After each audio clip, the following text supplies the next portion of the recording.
Hi friends, நான் சரண்யா. நிறைய பேர் சொல்லியிருந்தீங்க, என் பிள்ளைய நான் பார்க்கல, பார்க்காம எப்படிங்க இவ்வளோ நேரம் நான் வச்சிட்ருக்கேன். எனக்கு தெரியல.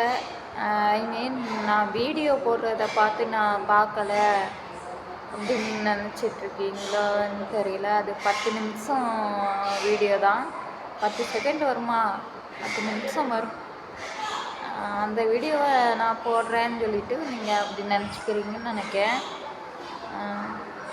பாப்பாவை நான் நல்லா தான் பார்த்துட்டு இருக்கேன். அதுக்கப்புறம் பாப்பாவை இது பண்ணணும், அது பண்ணணும் அப்படின்னு நீங்கள் சொல்கிறீங்க. அதெல்லாம் பெரிய கொடூரம். அங்கே இருக்கிற குழந்தைங்கள்லாம் ரொம்ப கஷ்டப்படுங்க. கஷ்டம் மீன்ஸ், இப்போ ஒரு குழந்தையே நம்ம குழந்தை நம்ம இருக்குன்னு நினச்சிக்கோங்க. அது அழுதுச்சுன்னா நம்ம ஒரு சில நேரம் நம்ம என்னன்னு பார்ப்போம். அதே 10 செகண்ட் அழுதுகிட்டே இருக்குன்னா ஒரு இடத்துல ஒன்று தோணும் நமக்கே, என்னடா இது அப்படின்னு தோணும். அப்படி இருக்கும்போது 10 குழந்தைங்க, 50 குழந்தைங்க, 20 குழந்தைங்க அப்படி பார்க்குற ஒரு அங்கே ஆயா இருப்பாங்கல்ல, அவங்க எல்லா குழந்தையும் ஒரே மாதிரி ட்ரீட் பண்ண மாட்டாங்க, ஒவ்வொரு மாதிரி ட்ரீட் பண்ணுவாங்க. சரியா? நான் சொல்கிறது கரெக்ட்னா கமெண்டில் சொல்லுங்கள். ஆமாம், ஒரே மாதிரி பார்க்க மாட்டாங்க. அவங்களுக்கு வீட்டில் டென்ஷன் இருக்கலாம், என்னன்னாலும் இருக்கலாம். அந்த டென்ஷனை இந்த பிள்ளைகிட்ட காமிப்பாங்க. என்ன அழுதுகிட்ட இருக்காச்சு அப்படின்னு சொல்லும் போது அந்த குழந்தையோட மனசு என்ன பாடுபடும் தெரியுமா? அதெல்லாம் உங்களுக்கு தெரியுமா? நீங்கள் ஈஸியாக கமெண்ட் அடிச்சிருவீங்க, சைல்ட் லைனில் போய் ஒப்படைக்கணும்.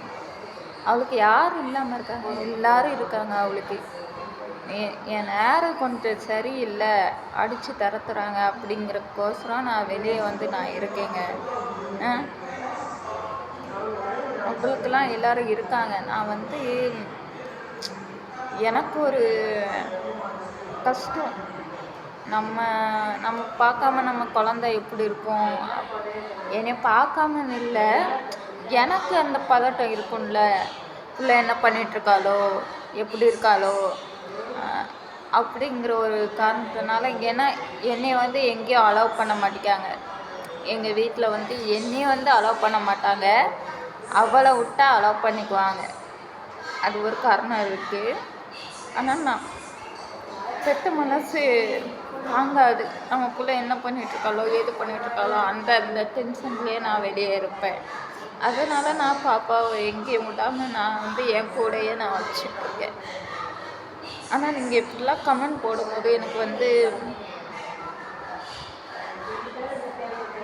நான் இப்படியே தூக்கிட்டு அலைய மாட்டேங்க.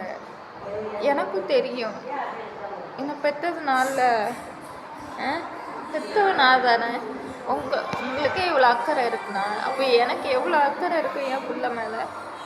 சொல்லுங்கள், நீங்களே சொல்லுங்கள். பார்க்குற உங்களுக்கே எப்படின்னா, அப்போ பெற்ற எனக்கு எவ்வளோ அக்கறை இருக்கும்? எப்படி பெற்றிருப்பேன்?